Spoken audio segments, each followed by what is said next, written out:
it's gonna be the first time that I mic'd up, sitting in front of people and talk about my insights and share some of my past experience to the people out there. Networking is one of the most crucial part when it comes to the business and the industry. I see myself in 5 years.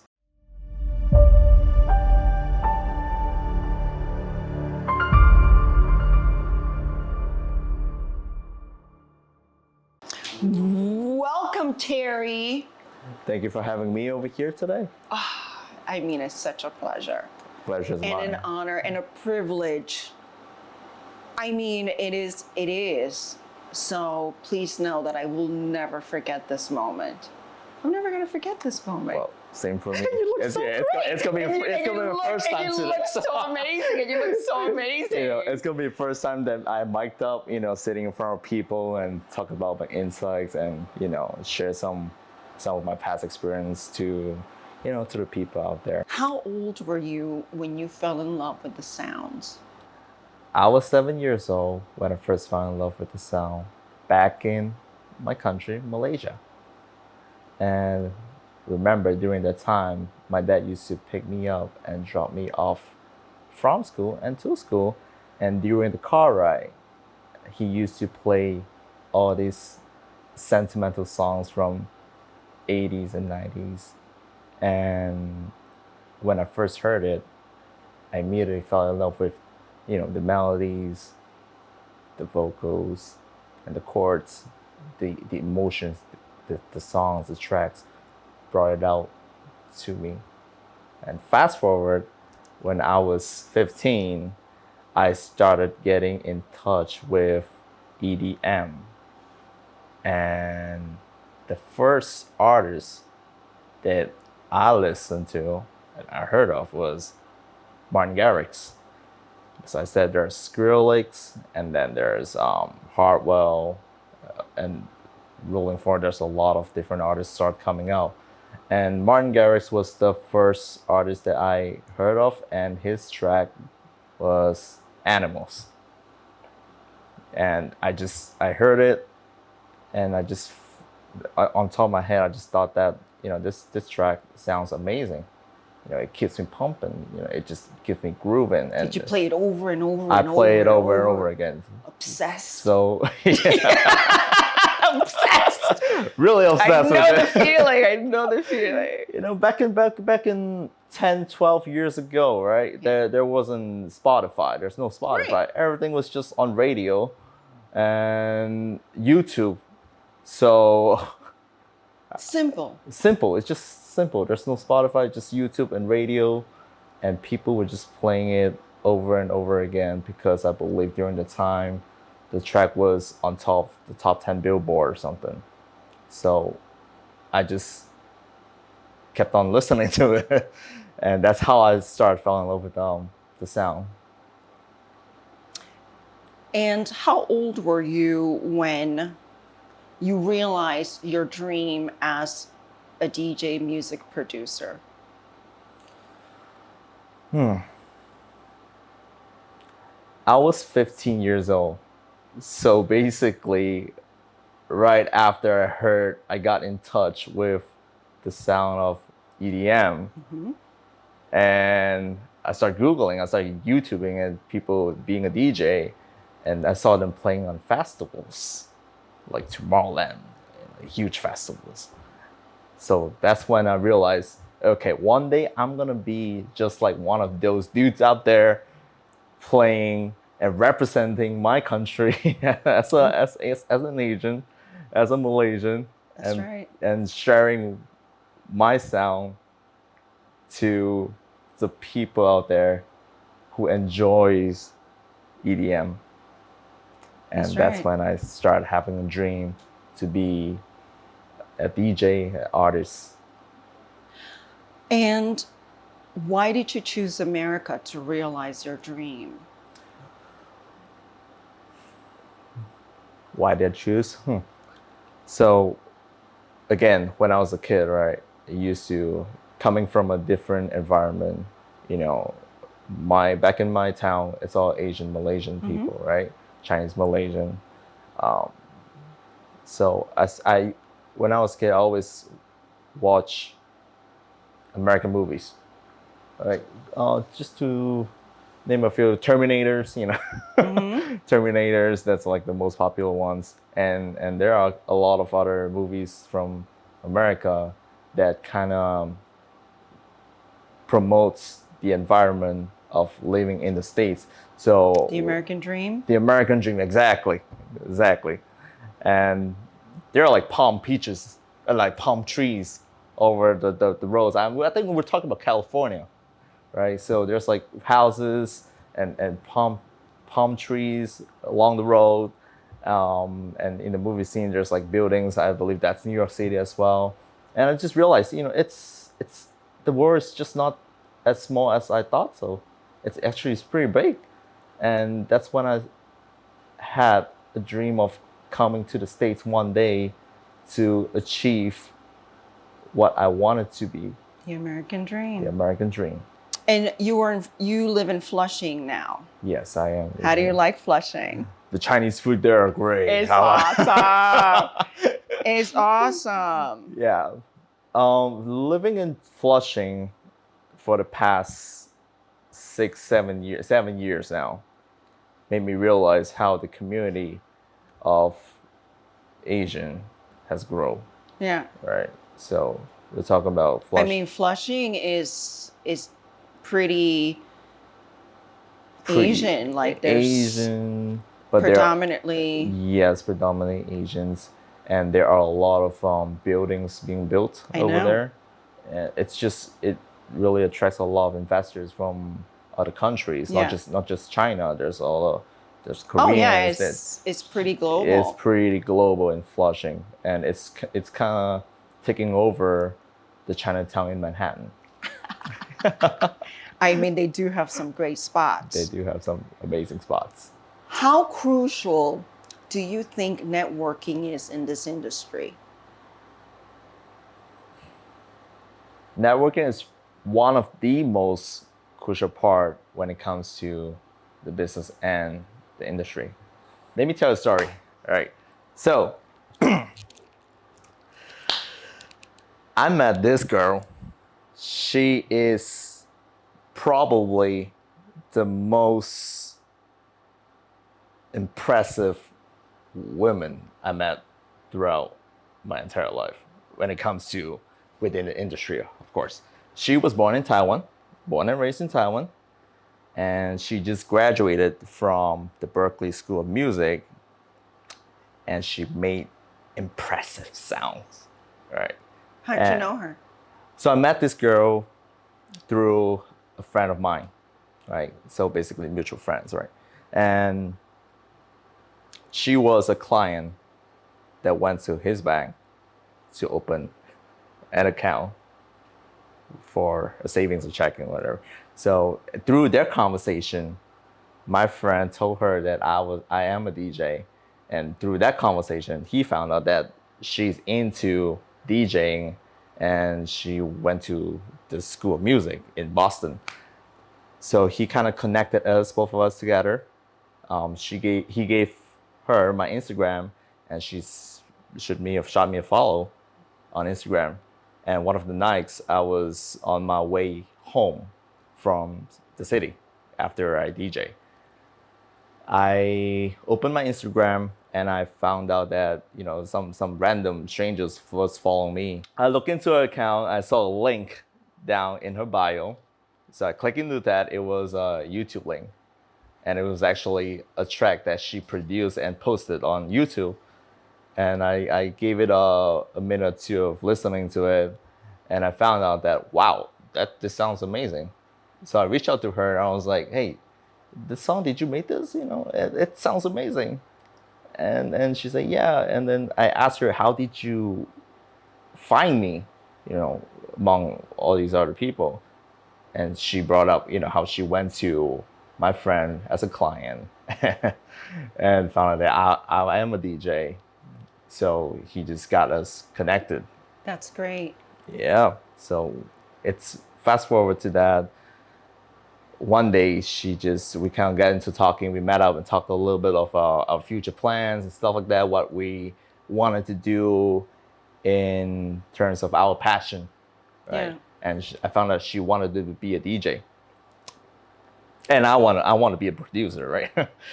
So we kind of get together. We got together, and we DJ at one of our local bars in Flushing called Gossip. That was her first rodeo, and I still remember till today. The first night, she was so nervous. She was really nervous that night. And we were DJing back and forth. We had a back-to-back. And sometimes I was trying to go to the bathroom. And she's like, oh, don't go. Just stay here for a bit. Because she was so desperate to learn. She was so desperate to learn, to gain experience. It's not that she's afraid. She's desperate to learn and gain knowledge when it comes to DJing. And I have that kind of knowledge. So we kind of like get together as a friend, as a partner when it comes to music and producing and DJ.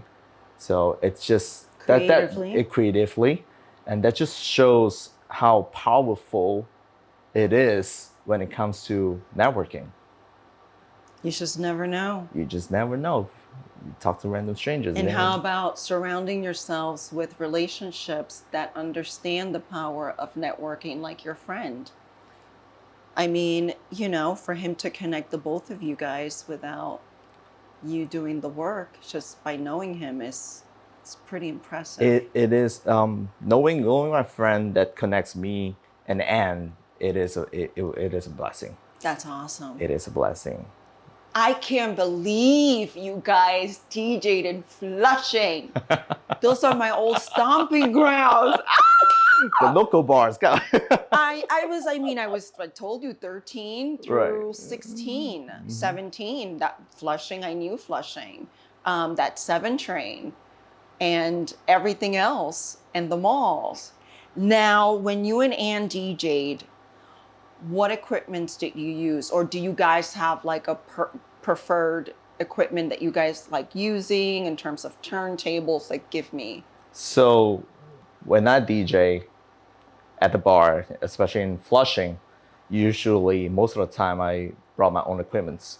So which is 2 years ago, it was DDJ 1000 record box. And then moving forward, I just realized that I needed an upgrade. So I sold my past controller, and I bought in the DDJ Flex 10. How do you like which it? I love it. I love it. It's basically the same, almost the same as the DDJ 1000, but with a feature of stems. There are 3 different stems, right? There's drums, there's vocals, and instruments. So that's the standout part in terms of like upgrading, because nowadays when it comes to DJing live, a lot of DJs out there who are DJing creatively, they want to do like live mashups, right? So with that controller, it really helped me to take out part of the stems of the track. So let's say I want to mix in Gangster Paradise by Coolio with a tech house track, right? So I wanted to have the vocals of from Gangster Paradise. I want to bring in a track. So for example, from Chris Lake. All right. So I just turned off the stems, the drums and instruments. I left the vocal on, and I just on the track of Tech House, I turned off the vocal. I had the drum instrument playing at the same time with the same BPM. I can just mix in perfectly. People would probably thought that, oh, it's a mashup. I got it from YouTube or something. So that's a standout part when it comes to the DJ gears for what I'm using. So you do think that these high quality tools deliver the professional, memorable moment on stage? Yes, it is. I do think that these high quality equipment is worth every single penny when it comes to the DJ industry, right? Because if you go to a club in the city, most of the time you're gonna see the CDJs. I love the CDJs, by the way. The CDJs and the DJM. Those are the club standards. Not just club standards, festivals. They're all using the same equipments for the big artists out there as well. So for me to be able to get in hands on those equipments is really a plus, because who knows, one day I might be able to perform at the stage with the same equipment that I used previously. So I wouldn't have any issues when it comes to trying to figure out where the knobs are, where the mixers are, where the effects are. So having the standard equipments for most of the clubs, it's definitely an advantage for most of the DJs out there. When is one day for you? Where do you see yourself in 5 years, let's say? So let's say, Because when you said that, I saw you there, but I don't know when. well, where do I see myself in 5 years? I see myself in 5 years. The funny thing is that I'm gonna be a business owner. Well, I am a business owner right now. You know, I started my entertainment company that does birthday parties and wedding entertainment. Now, on top of that, there are other parts too where we have partners that do decorations, that do the photo booth. Basically, it's kind of all in one stop entertainment for parties. So right? you'll venture out into. I did venture out. So the way I see things when it comes to the industry is that you need to have some sort of stability in terms of career finance before pursuing the dreams, right? The dreams is always the dreams, but you gotta have the passion for it, right? But on top of that, you gotta have a different mindset, a business mindset, to kind of help you achieving that dreams. Does that make any sense? It does Yes. make sense. It does make sense. So you would say that having high standards for oneself and focus is key to all these Yes. So milestones. the most crucial part in terms of achieving the milestone is going on a path of mastery. So whatever you do, whatever we do out there in terms of being ourselves or career, the most important part is that you need to find the sweet spot that you can enhance it, you can polish it, you know, make it shine bright. The sweet spot is your passion, right? Once you find the passion, go hard on it. You know, go hard and do whatever it takes. You know, if you gotta get on the ground. You know, networking. That's why networking is one of the most crucial part when it comes to business, because go out there and you gotta be genuine. That's another thing. We have to be really genuine when it comes to meeting people. Right? You can't just be like, oh, put on the fake face and go out there and smile at people. You know, people can feel it, right? In my opinion, people can definitely feel it. They see right through They it. see right through it. So you have to be really passionate, be genuine with whatever you want to do, and meet people with the best of yourself, the truest version of yourself. That's when, yeah. Who are the DJs now that are influencing you the most? The DJs that are influencing me right now the most, I believe, is Martin Garrix still for the past 12 years. He inspires He you? inspires me because the way that he changes the style that he did back then and now is different, right? So, and then the other DJs that kind of influenced me when in terms of like sound is James Hype. It's in terms of DJing. James Hype. He's like, I think he's like one of the the most realist DJ in the industry. One of the realest DJs in the industry right now, because the way that he performs on stage is just like everything's just live. You know, if you look at his videos and the way that he does things, is that he just doing a lot of like crossfading, fast fingers, you know, just like tapping, stuff like that. And it just made me realize that, you know, I need to work harder on myself to be not just like him, but inspires me to be better version of myself. Have you seen him live or just on videos? Yes, I actually seen him once, 2 years or last, I believe 2 years ago. He was opening for Tiesto. Yes, I believe he was in Brooklyn Navy Yard. No, Terminal 5. It was in Brooklyn Terminal 5. And remember, during that time, it was like the weather wasn't as great as today right now. It's not sunny. It's just like it was cold, chilly, and there was rain. It was raining. And you know how sometimes when the weather kind of like affects people in terms of like mood. But when I first went into the line, I heard him playing, and during that time, I was like, James Hyde, let's go. I already started hearing him doing crossfading stuff, like all those tricks, like performing live as I was walking into the stage. And I don't think I've ever felt that way, but I was trying to rushing and squeezing to the front. Because you know how when it comes to the rave, there's like people, the crowd at the front, you can't just squeeze in that easily. But yeah, he's like one of the most influencing DJs that I admire of. Are you the only child? No, I'm not, but I am the oldest one. I have a sister who was born in 2000, so I gotta do the math here. 3 years apart. So 3 years apart. 3 years Okay, apart, so yeah. you were only the only child for 3 years. Yeah, I have a brother and a sister.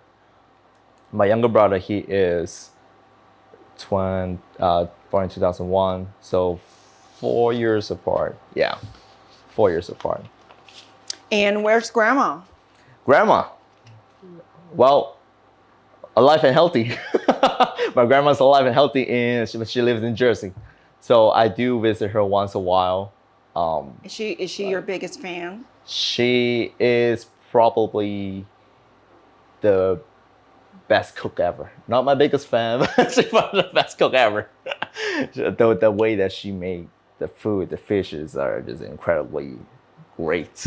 I bet. Yeah, she is 80, I believe she's 85 or something, you know, but she's still really healthy and alive. You know, she talks to me, we get into video call once in a while, FaceTime.